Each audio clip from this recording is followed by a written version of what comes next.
what do y'all think is the problem? Because I'm trying to look at this shit from like above it. Like there was a period in time where there was a bunch of infighting, but it was all of the podcasters and the pundits and the on-air personalities. Right. And then it seemed like just like a week after, like it just flipped, and they was all like, "Yo, he's really the problem." Everybody's revolting against Adam now.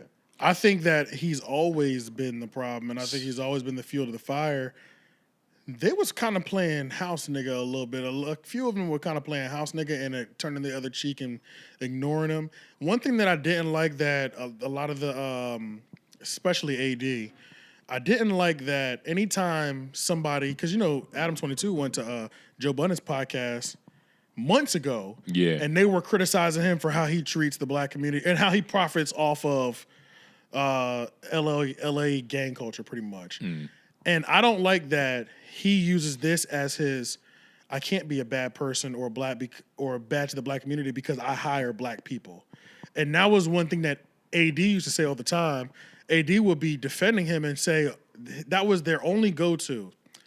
Adam is a bad debater. But that he's terrible. Adam can't be a bad person because he's hiring all these niggas and we all gangbangers, and that's like, I don't like that y'all say that shit. Like it's weird because you can't really win for losing in that situation. Right. Like for instance, if they were trying to paint the picture that he was racist and he had all white people working at his company, there was no niggas. They'd be like, yo, he don't even hire niggas. Right. So the fact is like you can't even. That's not even a good indicator of what he really feels. Right. It's the intent behind it. It's the intent behind it. Then it's like that. He was on Joe Budden. Joe was saying this. Joe Budden months ago. Yeah, they were like. It's that you see. That's some like real manipulative shit. Because how can you even answer some shit like that?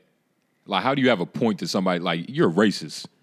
Yeah, pretty much. And I don't even think they were. Well, to be fair, they weren't calling him racist. So if I said that, I'm wrong. Okay. So they weren't 100% like you're a racist, but they were pretty much the way that they'll scrutinize academics for War on Chirac. Yeah, that's what they were giving him, that energy. Yeah, which is why they can't play the race card because Rag did the same thing. Right. I was about to say it was pretty much that energy they were going at him with. Okay. Yeah. Not like you're a racist and you're a culture vulture. I was about to say you're always gonna catch a culture vulture. If you're white in hip hop, it's just gonna happen. Yeah, no, that's straight. Yeah, so I'm catching that.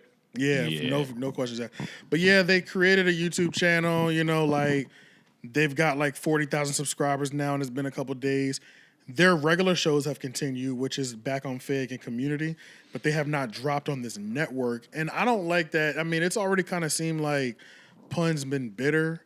Pun's he gives off the impression that he's jealous of Adam, even if he's not. You know what I'm saying? I don't know the nigga's heart, but the impression that an outsider sees, it looks like you're jealous of Adam. It is and his success. It is ironic he created basically a network. Exactly. After hating on Adam, after his employee, well, what is it? His client had been working for him. Right. You know what I mean? You know what I'm saying? So I didn't like that either, and it's like. It's tricky. It's just weird, you know what I'm saying? Tricky. Like, yeah, it's weird that, but then so it's like, oh, okay, you want to create this network?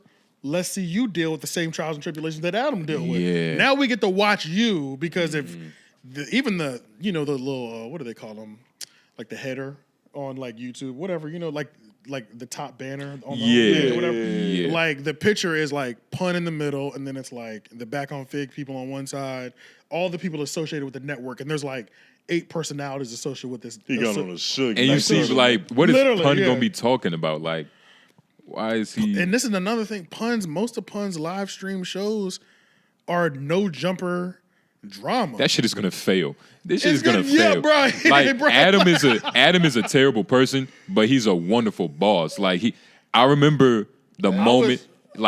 I would say he's a better businessman than boss. I think he's a terrible boss too. Yeah, businessman. Yeah, I think businessman. You don't have 70% of your staff just fired. You a good boss. Yeah. Because I remember the moment Adam was like, all right, I got some star players now. I can sit on the bench. Right. Like, he took a seat back just so the whole company can move forward. Right. Yeah. And like there was a point in time where he was the face. If he wasn't in the thumbnell, it wasn't damn doing near always. And they wasn't getting views. Yeah, but then that shit completely changed. And AD, and